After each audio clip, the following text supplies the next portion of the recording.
नमस्कार दोस्तों। आज की कहानी एक पिता की भूख, दिल को छू लेने वाली कहानी।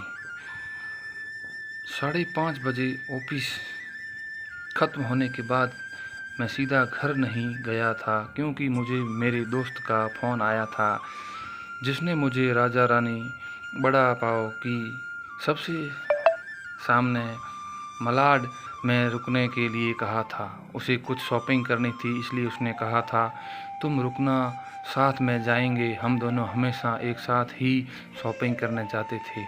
उस शॉप के पास पार्किंग के लिए कुछ लोहे के एंगल लगाए हुए थे। मैं उन्हीं पर चढ़कर बैठ गया, अपने दोस्त का इंतज़ार करने लगा। एक 70-72 साल का बुजुर्ग आदमी, आंखों पर मोटे कांच वाले चश्मे वाली धोती और कुर्ता पहने मेरे पास आया, क्योंकि मैं लोहे के एंगल पर 2-3 फुट ऊंचाई पर बैठा था।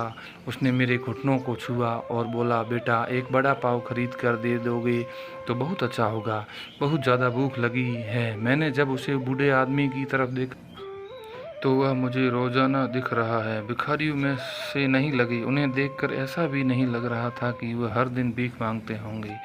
ऐसे अचानक किसी बुजुर्ग ने मेरे पैरों को हाथ लगाया तो मुझे बहुत अजीब महसूस हुआ।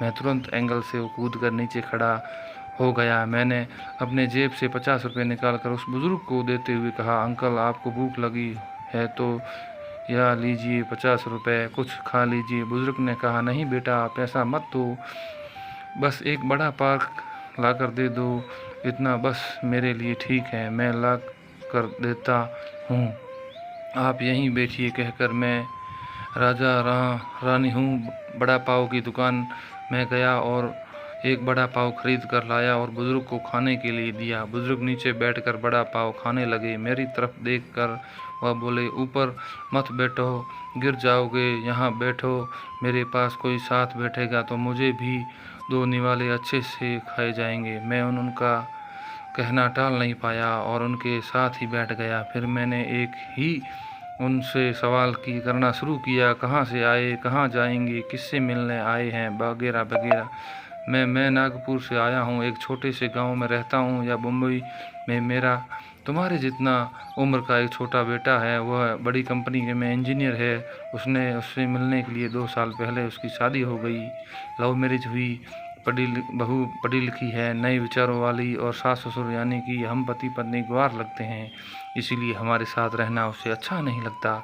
इसीलिए बेटा आप अलग रहता है। वही मुंबई में 2 सालों से परसों मेरे इस मोबाइल पर उसका फ़ोन आया था, कह रहा था अमेरिका में नौकरी मिली है वह, और अपनी बीवी को लेकर जा रहा है अमेरिका 10 साल के लिए।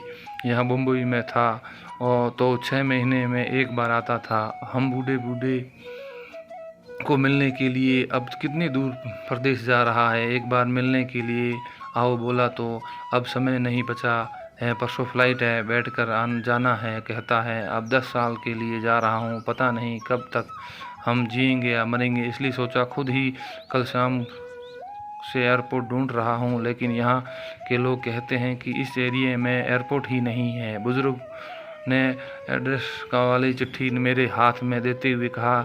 उसकी बात सुनकर मैंने कहा, लोग सच कह रहे हैं, एयरपोर्ट यहाँ नहीं है, साता कुंज में है। बुजुर्ग ने मेरी तरफ देखकर कहा, लेकिन परसों जब बेटे का फ़ोन आया था तो उसने यही पता लिखवाया था। मुझे लगता है यह फ़ोन भी ख़राब हो गया है, फ़ोन ही नहीं आ रहा है बेटे का। मैंने बताया था उसको कि मैं उससे मिलने आ रहा हूँ मुंबई। कहते हुए बुजुर्ग ने मोबाइल मुझे देखने के लिए दिया। अब मेरे हाथ में चिट्ठी और एक हाथ में मोबाइल था। मैंने मोबाइल का बटन दबाकर देखा तो मोबाइल अच्छे से चल रहा था और मोबाइल में नेटवर्क भी पूरी तरह आ रहा था। मैंने उनसे पूछा, आपने नहीं लगा कर देखा बेटे को फ़ोन? मुझे कहा लगाना आता है बेटा, फ़ोन कोई करता है तो उठा लेता हूँ बस। उन्हें कहा मैंने रिसीव द कॉल में जाकर आखिरी आई नंबर पर कॉल किया तो रिंग बजने के बाद कॉल कट गई कर दिया गया। मैंने एड्रेस और चिट्ठी खोल कर देखी तो उसमें यह पर हम बैठे थे वहीं का एड्रेस, यानी कि जानबूझकर गलत एड्रेस दिया गया है। मैं समझ चुका था कि गलत पता देकर लड़का अपने माँ बाप को टाल रहा था और अब उनका फ़ोन भी नहीं उठा रहा है। मुझे यह मालूम पड़ चुका था कि वह जिस प्लेन में सवार हो चुका था वह प्लेन कभी भी उसके माँ बाप की दिशा में उड़ने वाला नहीं था। तब तक मेरा दोस्त वहाँ आ गया, बोला चलो शॉपिंग करने चलते हैं।